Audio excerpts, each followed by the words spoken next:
EdTech Tuesdays is now Growing Pains. So a new try this week. Gustavo, here at my office, I have an elephant.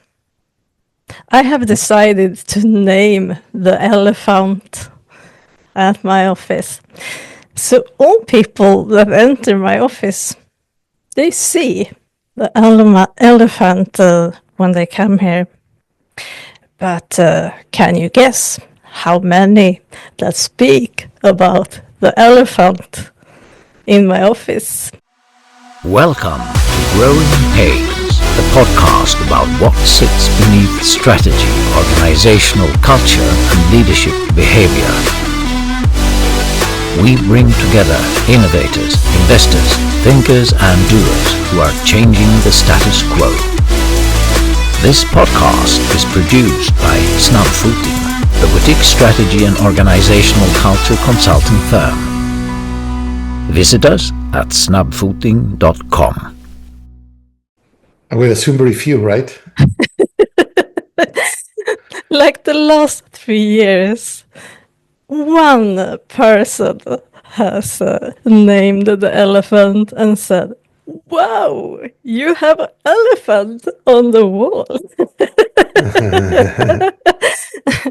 But it's not so many people that speak about the elephant in the room. I think it is a quite interesting metaphor I have here, but no one speak about the elephant I have here. And we have elephants in every room, in boardrooms, meeting rooms, everywhere, at every workplace we have. Sure. And I think the point is it's not that people don't see the issues, it's that people don't talk about the issues, right? I'm so happy to have you on the show on Growing Pains today. So nice to meet you, Gustavo Razzetti. And you're also the author of the new book, Forward Talk. So I will have a nice chat with you today. Yeah, I'm looking forward to it. Thank you for hosting me. Gustavo, when you think about false harmony, what's the first moment that comes to your mind? Basically, like when people think that they're on the same page, that they're agreeing, but actually they are not.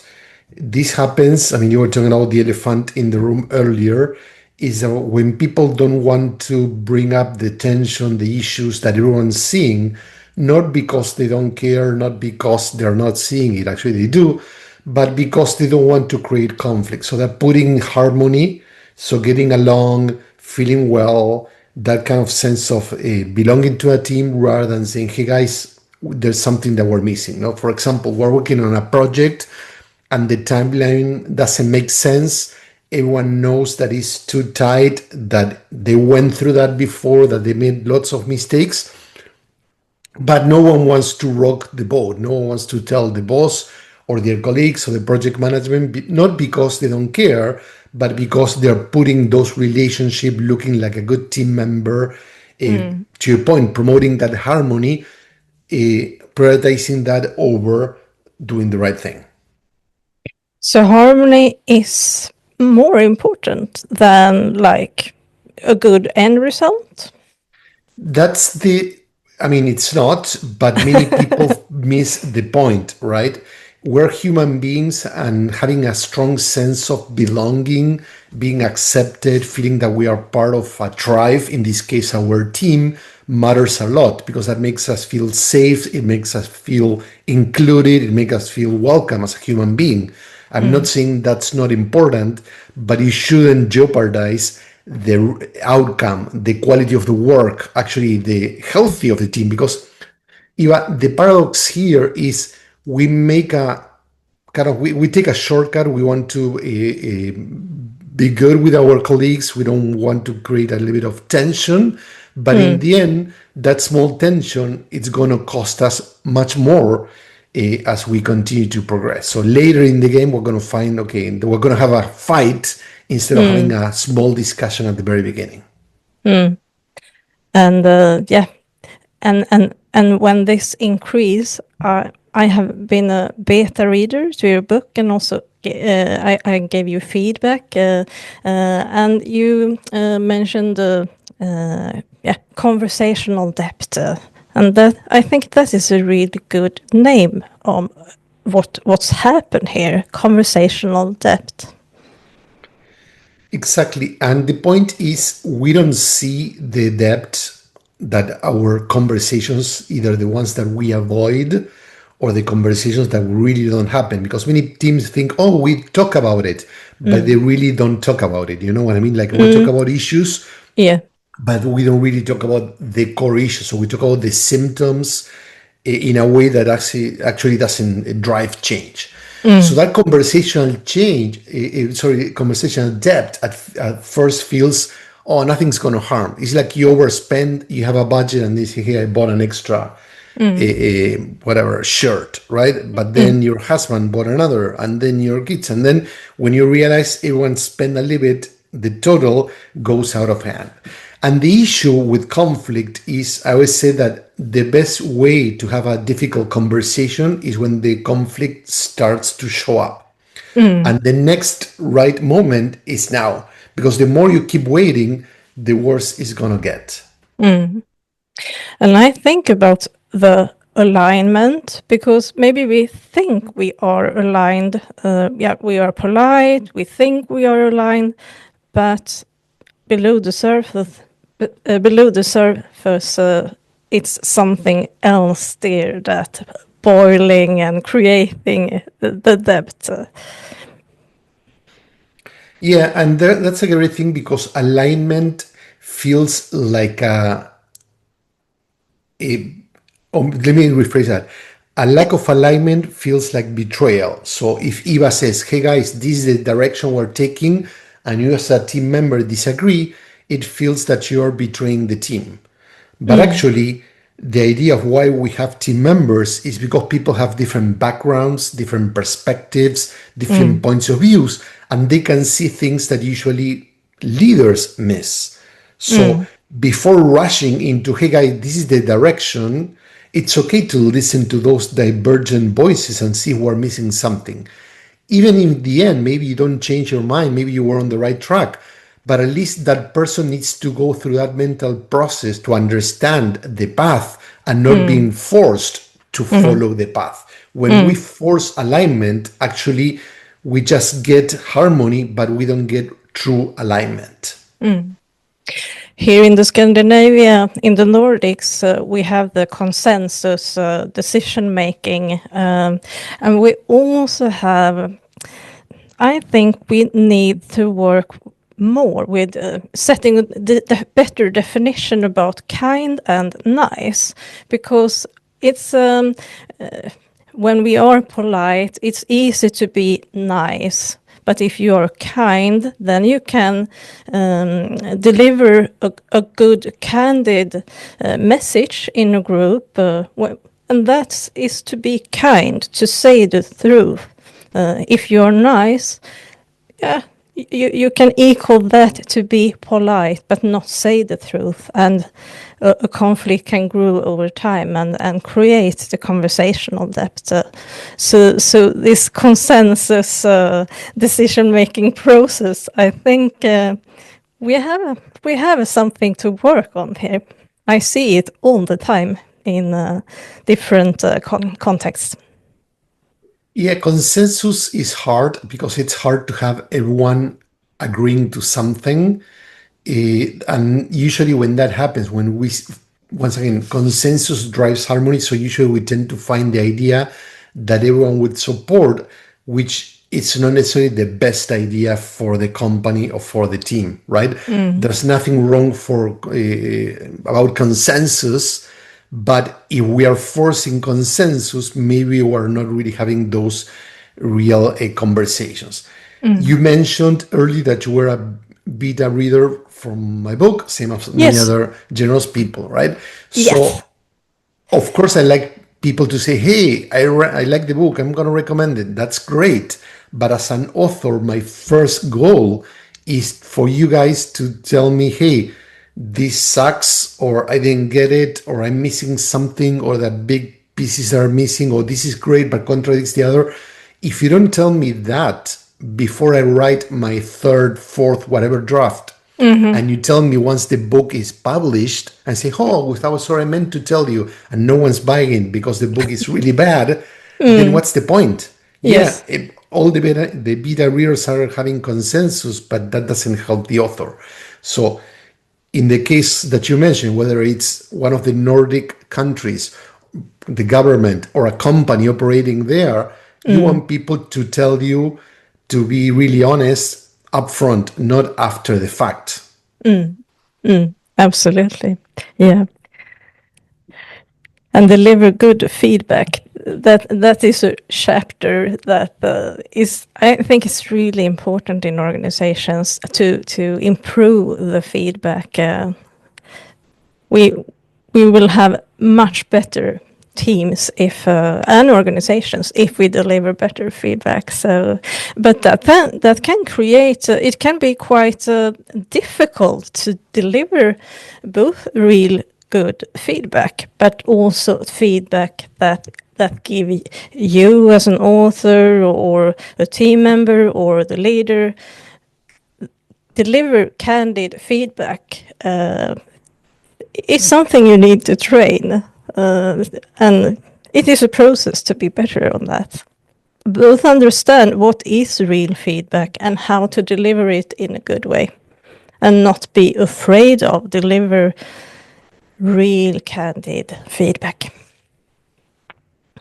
Yes, I think that giving feedback is not easy.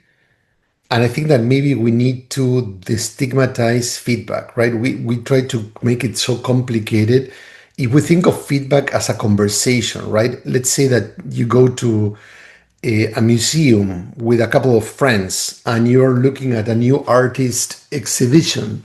Well, you don't need to be an expert on art to basically express what you see.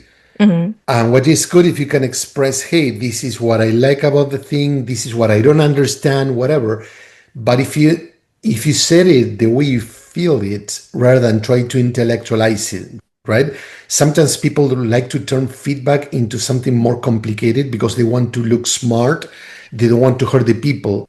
But say it as you're thinking, because authenticity, it's the most important thing. If you're softening feedback and it doesn't feel authentic, people are going to still feel hurt. I always talk about people about performance reviews. Many leaders come and say, hey, Gustavo, how do I start that hard conversation? And I say, you know what? People are waiting for you to start. If there's a friction in a relationship, if someone is not performing, they know you're not happy. They can tell, even if you don't tell them. So the sooner you have the conversation, the best for both parties. If not, the anxiety keeps piling up. Absolutely. I'm curious if we go back to alignment. How is it possible to distinguish real alignment from like false harmony alignment? Yeah, I think there are two things that are important. First, alignment needs to be about the why and the direction, not on the how we get there. And sometimes some leaders or some organizations wants to be too prescriptive. They want not only to define the direction, but they also want to define how we get there. And that's where we lose people, right? Because people want to have a say. Yeah. The second thing is we really don't check if people are aligned or not. And one thing that's really interesting, Rebecca Holmes from the London Business School, she did a study in which a vast majority of senior leaders couldn't name the company top priorities, right? So if you don't know the priorities, how can you align not only your executive team, but actually the people that report to you? What's even worse, that even the people who defined those priorities couldn't name them themselves. Right? So this brings us a huge problem. It's not about communication. It's first, leaders sometimes make decisions and they are the first to forget what they are pushing for. But second, they don't involve people. And to your point, Consensus and voting, so everyone agrees, is one extreme, but imposing something is the other extreme. So people are grown-ups, they don't want to be told, they want to understand the why, and that requires a conversation about if we're really aligned, what are the things that people disagree. We need to have that disagreement conversation because that's going to help us move forward. If we push for agreement, then the disagreement's going to have after the fact. When I think about silent teams, what does silence look like in a senior team? When is it silent in a senior team? Silent it's a very complex topic because we usually don't like silence, right? You and I paused like for a microsecond a moment ago, and when people are watching the video, people feel like, online, a second of silence feels like 10 minutes, right? I think this is culture. It's different in different cultures as well, Gustavo. Eastern cultures enjoy silence more, they pause more. In Western culture, people need to jump immediately to say something, right? If you don't respond immediately, it feels that you lack energy or smarts or whatever. Yeah. But actually, the more you rush to answer, the less you're thinking. So it's a paradox. So going back to your question, silence, it's needed. It's a moment to reflect. So for example, we have companies that they give people a reading material. They start the meeting with everyone reading the document before they engage in a conversation. Silence can create. The point is, when someone asks a question and then there's no response and you give them time, then that's when an issue happens, right? I think that leaders need to make sure they don't try to fill the void, that silence, because that's when people maybe are thinking. There are people that need time to process their ideas. Silence usually is considered agreement. We talked about alignment before. So if I say, hey, Ewa and team, let's do this, and no one says anything, the leader immediately says, oh, everyone's on board, we have consensus, we have and people maybe are thinking, what a bad idea, this is going to sink the company, oh my god, we haven't done something that's bad, right? So maybe it's good to say, hey guys, I'm not hearing your response, so tell me, do you agree, do you disagree? Like push for that. So don't assume that silence is disagreement or agreement. So try to figure out what's going on. Yeah, I think it's important to ask the group to facilitate and get the perspectives from the group. As you mentioned, when it's silence, it could translate to yes or no or and make a conflict later. Yeah, exactly. Yes. But silence is not good or bad, depending how we use it. So we need silence, like in music. If there were no silence, you wouldn't have music, right? You need to pause to listen to the instruments. Absolutely. And that's part of the game, to have this silence. It's important. Something I read about in your book, it's about patterns. For example, avoidance, blame, and groupthink. If we go to this, what do you see most in teams? It depends on the organization. I think that we've been talking a lot about avoidance, which is we don't want to have a conversation. And that's one of the 3 backward patterns that affect conversation. So the opposite of forward talk is backward talk. But I also see a lot of blame. Blame is really pervasive in organizations because everyone talks about having a growth mindset, learning organization, blah, blah, blah, being innovative. But in the end, when push comes to shove and something goes wrong, organizations explode because leaders cannot tolerate a failure. Boards cannot tolerate failures from leaders. Everyone feels that their job is at risk. Team leaders don't want to tell the CEO that they screw up. So immediately, instead of trying to see what went wrong and make sure that we don't do it again, we fall into blame. And the third pattern that we talked a little bit about earlier, it's groupthink. Groupthink is really growing a lot, and it's the most deceiving because in the outside it looks like, oh, the team is everyone's having consensus, we're on the same page, we agree, we're getting along, we're happy, right? There's nothing wrong with agreement, nothing wrong, because people get, oh, you're saying that we shouldn't have a happy team. I'm not saying that. But when harmony, it's not because we're doing something great, but it's basically masquerading disagreement or conversations we're avoiding, then it's when the team hurts. If we go to real context with, for example, an M&A or a critical transition in an organization, where do you see the organizations suffer most? I would say that, yeah, I don't know if because it was the last one we were talking, so I'm kind of recency bias, but groupthink, it's a lot. Why? Because I'm going to give you an example, no names mentioned. I used to work with a company that, imagine in the automotive industry that you have here in the US, Ford and General Motors, that for many years were rival, or let's say Coke and Pepsi, right? Companies that basically were born and raised to hate each other, right? If you work in one company, it's like the other one is the enemy. Yeah, I was part of a merger in which two companies like that their narrative was about hating the other and seeing they were one acquired the other one, right? So starting the next day, people were told to, hey, now we're friends now, and the narrative wasn't that. So, it's like you work at Pepsi, I work at Coke for 20 years, and I would say, hey, Ivan, Gustavo, now you're friends. Like, that's weird.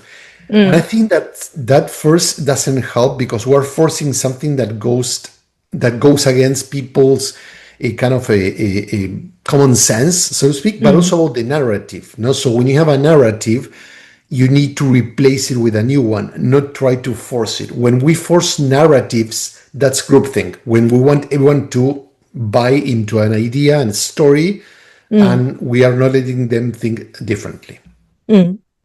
Okay, thank you.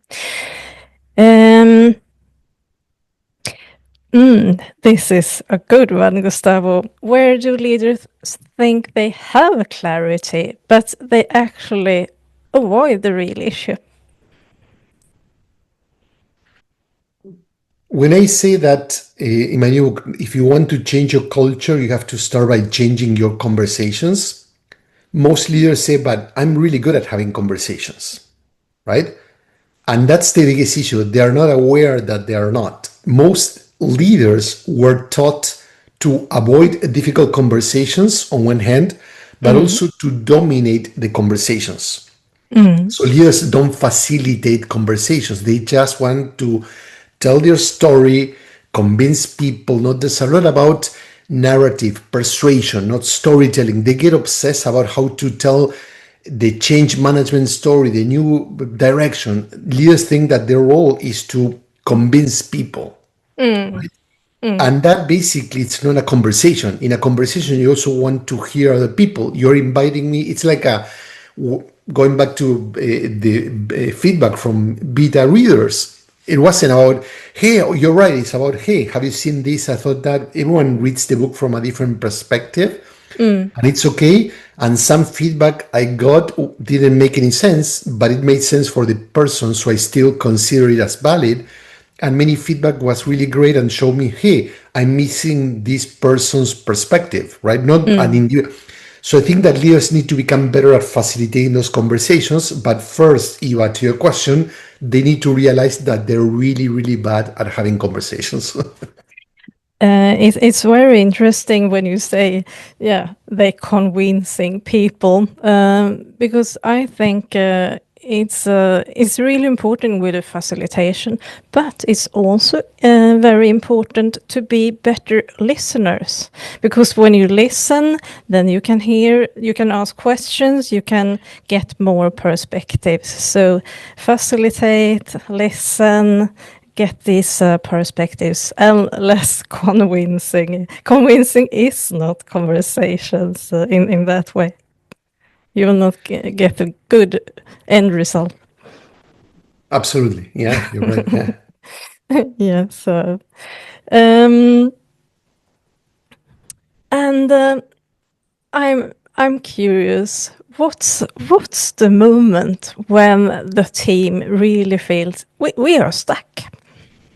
When it's like the tipping point that we are in the shit together, but yeah, that tipping point.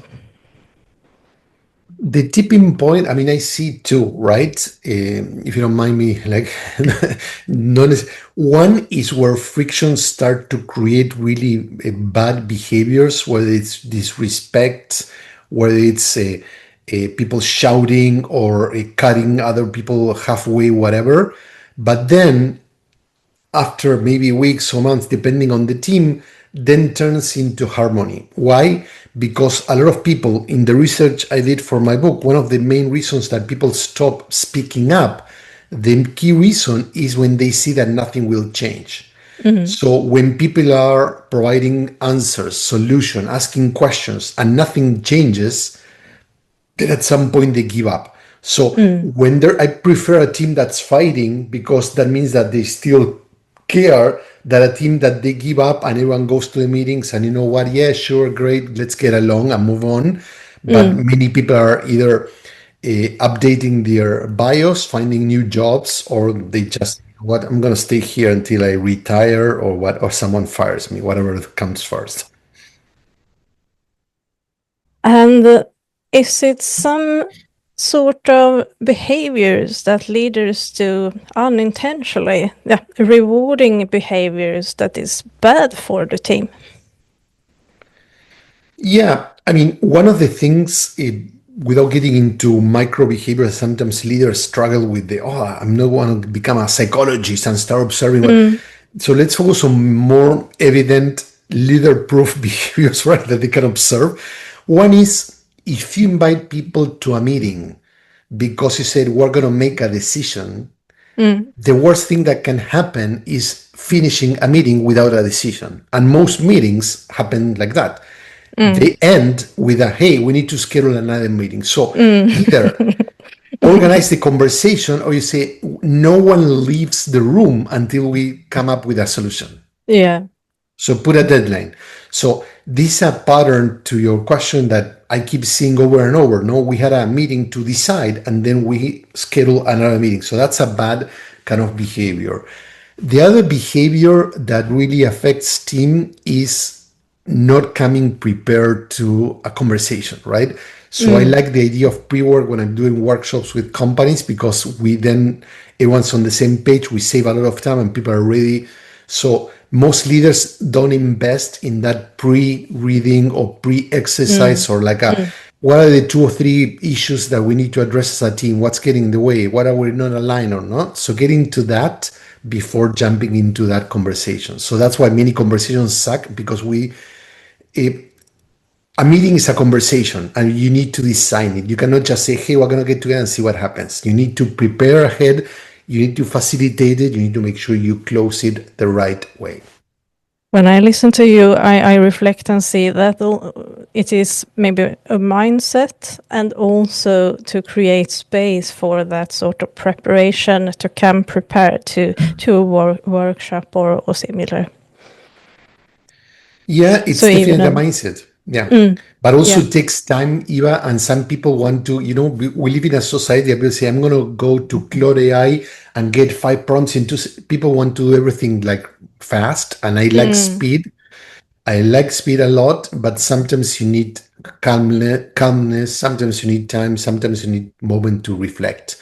So I always like to say that in many aspects, like if you take artists like rock bands or others, they, or even like in sports, right? You're a former athlete. So in sports, people spend most of the time training before they perform. So you train, and then you run one marathon. In business, you're expected to be running a marathon all the time, but there's no room for training. And we think that training, it's a waste of time. Well, that's why you have meetings that are so bad, because we don't prepare. That's why leaders make bad decisions, because they don't train themselves to make decisions. Yeah, if we only think about to be effective, optimize, and never have these slots in our calendars to slow down, I think we miss a lot of value in organizations if we are in the hamster wheel and just run and run and run, jump from meeting to meeting. Totally. Yeah.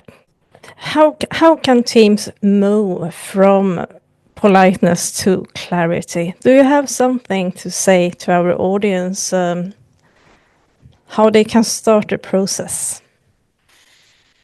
Yeah, of course, advice is team dependent, so the context changes depending on the team, right? But talking about a big criteria that could work for across different teams.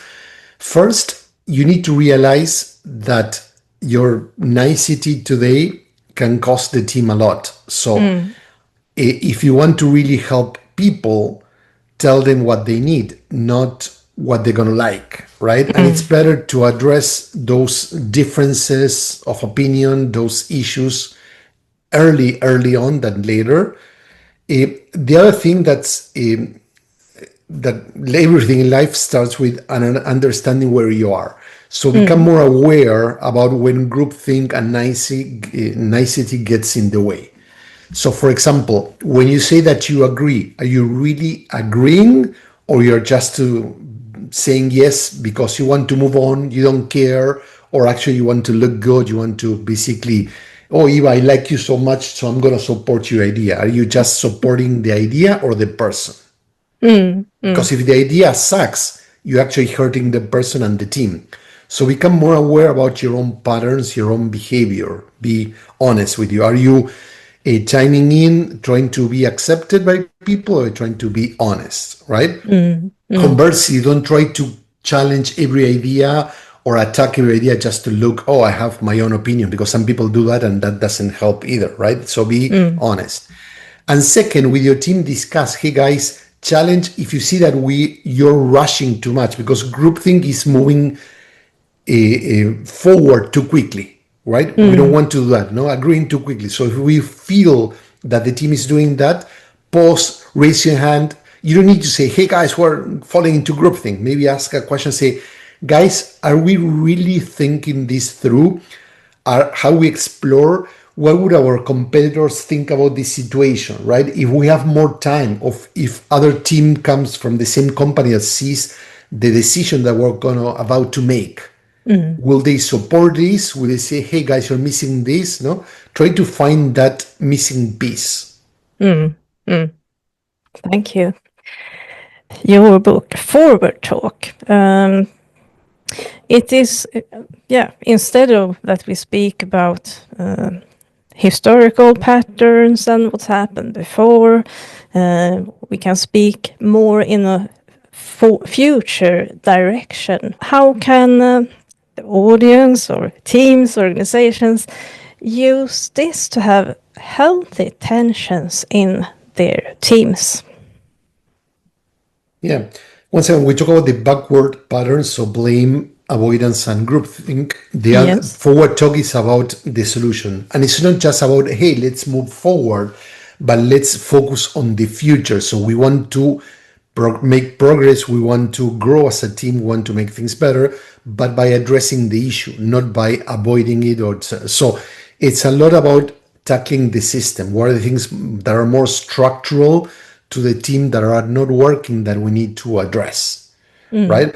So as I was mentioning earlier, when it comes to avoidance, people say, I'm not going to share something because nothing will change. Well, for sure, nothing will change, but things are going to get worse, because if you see something, if you're observing that the team is making a mistake and you're not bringing that idea to a table, the team is going to get worse. So this is a paradox, because on one hand, you detach yourself from the problem, but actually you're making the problem worse, right? the thing about moving forward is understanding that no team is perfect. So forward talk is not a magic solution. It's an ideal state towards we want to be. And maybe one day we're going to go back into blame or groupthink, and one day some people are not going to want to participate because we're humans. But most of the days we should aim to those kinds of conversation in which we are actually putting, to your point at the very beginning, the elephant in the room. We're talking about it, but not because we complain about that, but we want to make sure that we can put a name to it, we can fix it, and we can become the elephant best friend. Yeah, I want to. I can put the elephant to my desk here, to my table, see it all the time. How common is it with conversational depth in teams?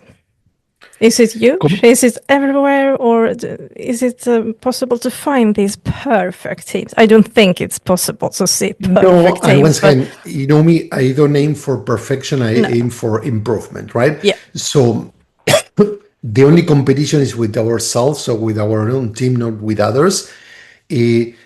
I created like a conversational depth a quiz or assessment, which is free. Many people can access it and validate their teams. And I'm seeing that the numbers are really, really higher than I even expected, right? Of course, I did research for the book, but now I'm having teams and teams adding to this, and teams are realizing that their depth is actually really, really high. And one of the two most visible patterns are blame and groupthink. So not only people are avoidance, of course, people say, hey, we don't talk about issues. But what I'm seeing so far is that groupthink and blame are basically the two depths that people are suffering the most. When I think about Scandinavia, I would assume avoidance can be quite large here, but also groupthink. We are not so good at, we not openly blame people, but in meetings, the avoidance and the groupthink is something I see all the time. So I guess it could be a cultural, multicultural, depending on where in the world we make these measurements. Totally. And you know that we plan at some point, we're going to start doing a survey to test how different organizations and people across different countries are doing when it comes to managing debt. And then we are going to be able to compare and see, are there particular patterns that manifest more in Nordic countries, on Western Europe, Eastern Europe, North America, Central America, Asia Pacific. So the idea, for now, I'm measuring more of a broader, but in a few months, we're going to start doing that and then compare results across regions, for sure. It would be really interesting to see these measurements and analytics, this data later when we have more data. What's the one conversation leaders need to have but still avoid? If you point out something. I think that maybe the one of the toughest conversations is about themselves as a leader, right? One question I like to ask teams, so leaders to ask teams, is if I'm going to leave the company in 2 months from now, what were the first thing you will tell the new CEO or the new team leader that comes to replacement? So basically, this is giving people the conversation they're trying to have with the leader and they're not. So it's a nice way to basically get to know that.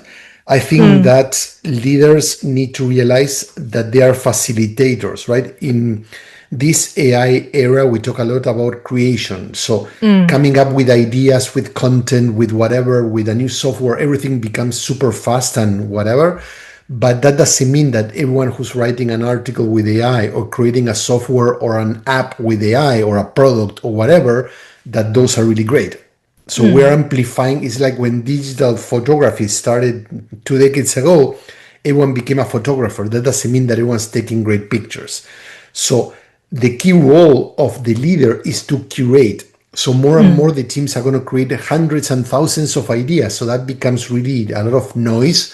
So how do you separate signal from that noise? That's the role of the leader. So the leader needs to have the conversation of what's the criteria we're going to use as a team to curate, what's our standard to curate ideas, but also how can I be a better curator as a leader, and where am I failing?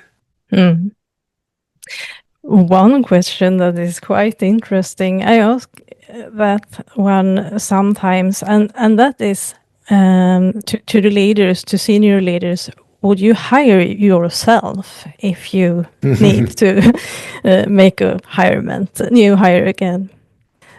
That is a quite candid question for everyone to realize. Am I right to be here in this organization as a CEO or a senior leader? Yeah, brilliant, definitely, yeah. Yes. What's a lesson you learned the hard way that you wish teams understood earlier? That most of the times leaders are wrong, right? When I used to be a CEO, team leader, whatever, you tend to basically believe that you're in a super special place of wisdom and perspective and whatever. And when you have an idea, you say, oh my God, no, you tend to fall in love with your own ideas. And many times your ideas suck or they are not that great. So I learned that the hard way. And I would like leaders to be more critical of their own thinking, right? And don't underestimate other people. The second connected to that is that the outliers in the teams are usually the ones who provide a wisdom that most people are not able to provide, whether because they don't see it or whether they cannot articulate it or they don't want to express it. So you have a team of 20, 30 people, and there's one person that says, hey, that's not going to work, or I see something else, or whatever. We tend to dismiss because it's one voice. But usually that voice is the most powerful voice in the team. And leaders, and I did that, and I learned a lot from that, is we tend to, that's an outlier, shut up, versus realizing, okay, because we love groupthink, we like agreement. We were taught to have people aligned, and that's not what we need. We need to hear to those voices that are showing us what we're missing. Yeah, I think that is very important. And if we go back to like tensions, it's no problem to have tensions in a team. We strive for healthy tensions, healthy conflicts, but it's good with the discussion, with different perspectives, different opinions. But tensions, I see that as a good sign in the team to have. Small, realistic tensions, healthy tensions. Totally. We need to have that friction. If there's no friction, there's no energy. And without energy, there's no fire. So we need to spark some tension. Yeah. In Scandinavia, we don't have like open fires in our teams. But I think we still have a lot. We have a learning journey. We have a lot to learn, even with our consensus and decision making. Is it one thing that you hope the listeners today dare to do differently after our conversation today? Yeah, I think that once again, everything starts with increasing awareness. So the point is become more aware of what are the patterns that your team tends to have on a regular basis, on a particular meeting when it comes to the topic or the thing that you want to address. So are you avoiding the issue? Are you blaming others instead of trying to fix the system? Are you jumping into quick agreement, everyone's happy, groupthink? Or you're really trying to move forward, but really talking about the issue at hand?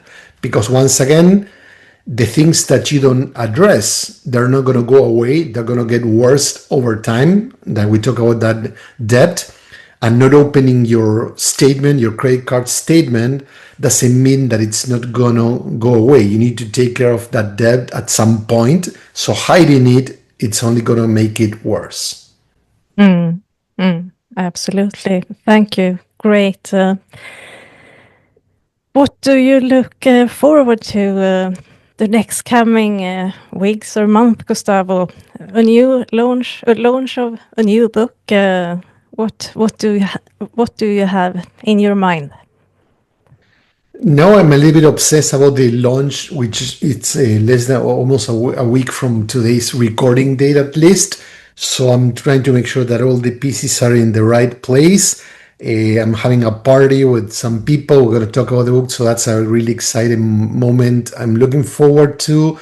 I know the book is going to change a lot of things, but then I'm going to get back into normal, busy doing client work, and continue working on culture, hopefully helping my clients improve their culture one conversation at a time. Thank you. Now, I ask you a question already today. What made you wrote this book? When did you start this thought to write Forward Talk? I was exploring. I had like 3 different books with the outline and content and whatever, and wasn't really happy about any of those, but they were almost developed, so of course I had to write them. And at some point I got like, I'm not excited about anything, and for me writing is not about what's going to work, what people like, is it going to sell. For me it's, I need to write something I want to enjoy writing, so I want to give people something that I feel authentic. And then I realize, when I talk about all the culture design work I do, whatever, that in the end, I help people facilitate conversations. So I say, I'm going to double click into that without getting too much into the coaching, but getting better into what are the conversational patterns. And that started to get me excited because I saw what are the things that I've been observing throughout these 10, 15 years across thousands of workshops. And then that's when I came with the model and say, if people can structure the conversations through groupthink, avoidance, blame, or of course, forward talk, that's going to help people a lot. And once I got that, I say, well, I want to write the book about it. Awesome. Yeah, I was fascinated, from the first time when I saw the title or understood the title and the context in the book. I have seen this in so many teams and organizations, so it was I will start reading it. I will feedback it. It has been an amazing journey to follow your book journey, and now only 1 week left. Yeah. Yeah. Wow. Is it something from this conversation that you will pinpoint to the audience? I love your question about if a CEO would hire themselves to fill that role. Yeah. I love that. That's a thing that I'm going to take. Like I was thinking like asking a CEO, write the job description of the person that could replace you and then see, do you have what it takes? Yeah. I love that. I'm going to take that. But also to your point, you talk about the cultural differences. You talk about the Nordic. I also work with people in other regions. And so I'm taking that and a commitment to the audience as well and to your audience that through the Fearless Culture Network, we're going to embark in a journey in the end of Q3, Q4 to monitor conversational depth across different regions and countries, and then we're going to provide a report so people can see which type of debt is affecting the Nordic countries or other countries in Europe or North America, and we're going to have some fun talking about that. Sounds awesome. Thank you, Gustavo. Time flies. Would you like to help me to invite a guest to the show, to Growing Pains, Candid Conversations? Sure. Do you want me to give the name now, or If you don't have the name now, then I can have the name later. But if you have some in your mind, then just shoot.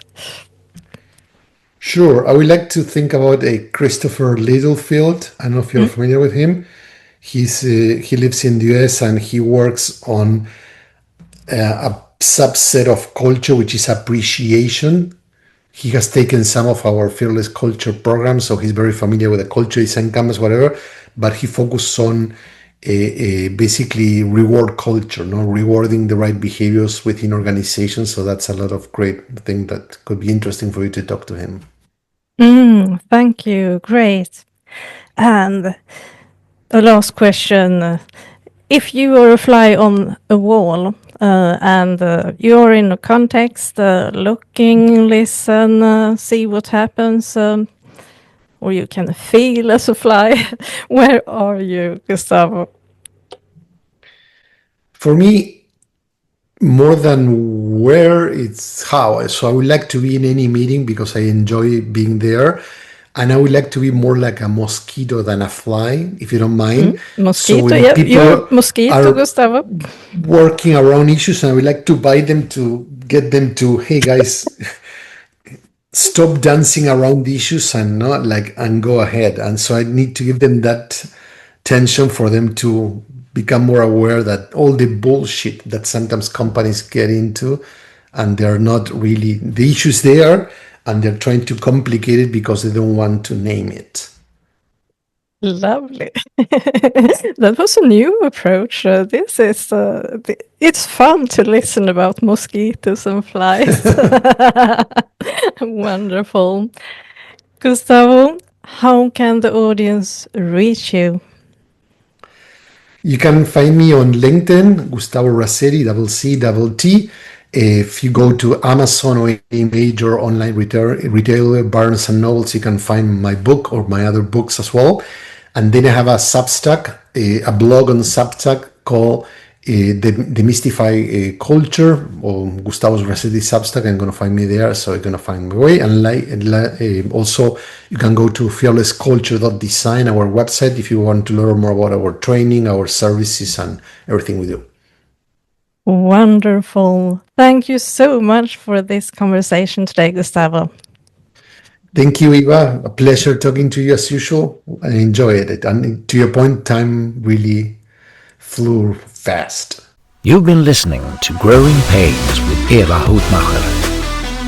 Snabbfoting is a boutique strategy and organizational culture consulting firm based in Stockholm. We support organizations globally and help CEOs and leadership teams who want to build resilient, high-performing organizations. Visit us at snabbfoting.com.